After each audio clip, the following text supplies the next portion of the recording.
Hello friends, मैं हूं मोहम्मद दाऊद आलम, MD आलम। और क्योंकि एग्ज़ाम पोस्टपोन हो गए हैं तो इंग्लिश मीडियम वाले स्टूडेंट्स के लिए मैं दोबारा से फुल फ्लेज सिलेबस लेकर आया हूं और उम्मीद है कि आपको पसंद आएगा। तो चैनल को ज़रूर सब्सक्राइब करें और शेयर करें दूसरों के साथ, right? So this video is for English medium students. Political system +2 का फर्स्ट चैप्टर है, and in this video we will discuss development of the concept of political system first, then after meaning of political system. Let us discuss development of the concept of political system. अगर इस concept की बात करें तो this concept basically came after the revolution of behavioralism. So the concept of political system is central to the study of modern political science, and it is the result of behavioral revolution, जैसे यहाँ पे कहा गया है, which came in the study of political science in the beginning of the 20th century. This is 21st century, right?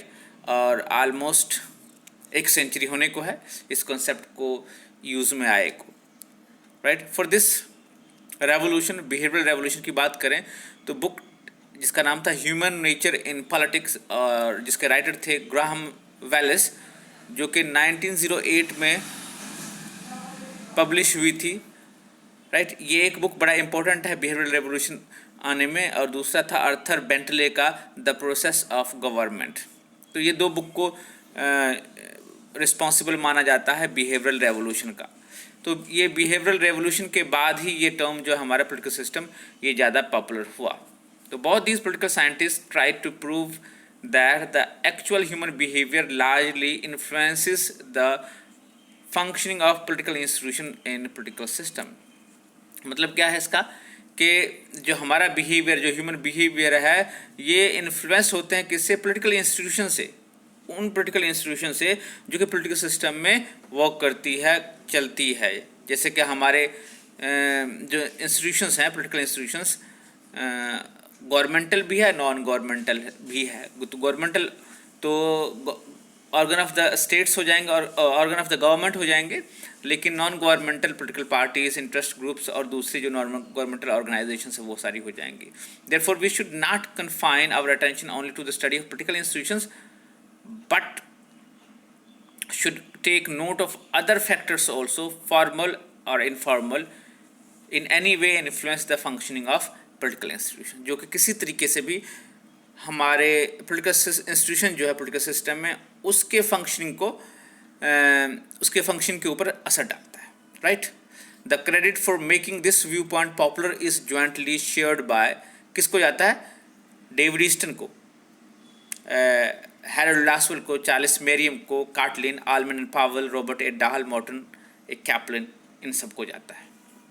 लेकिन इन सब में जो मोडी थे, मोडी मिस जो जिसको ये मेजर क्रेडिट जाता है वो है हमारे डेविड ईस्टन साहब। The concept of political system, the corollary of this new revolution is the study of political science. अभी इस टर्म को आपने कंफ्यूज नहीं होना और इसको इजी वे में कह सकते हो। तो the concept of political system was introduced by the noted American political scientist, इस तरह से आप कह सकते हो। The concept of political system was introduced by David Easton in his book political system which was published in 1953. So the traditional political thinkers commonly use the terms state, government, legislature, judiciary, etc. in place of political system. और traditional क्या use करते थे term?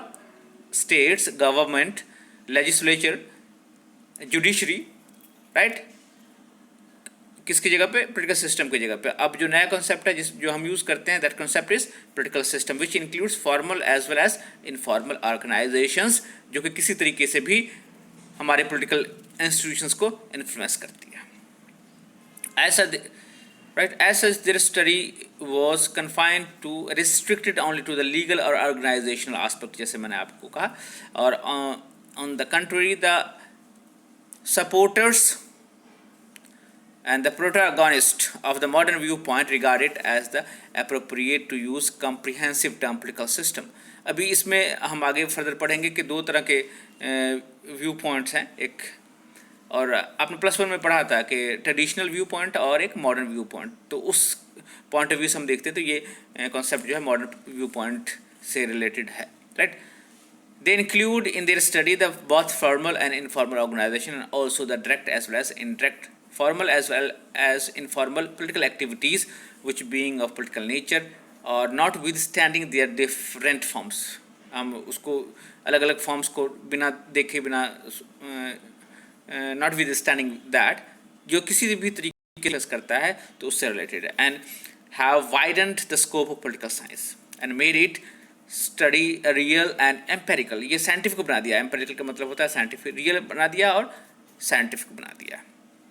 तो basically ये हमारा concept of political system है, कैसे develop हुआ, इसके ऊपर एक छोटा सा हमने वीडियो बनाया। नेक्स्ट वीडियो हम बनाते हैं क्योंकि ज़्यादा लंबी वीडियो नहीं बनाएंगे, आप इसमें से मेन चीज़ों को ज़रूर नोट करो और नेक्स्ट वीडियो हम बनाएंगे फिर मीनिंग के ऊपर। Thank you, do subscribe and share with your friends.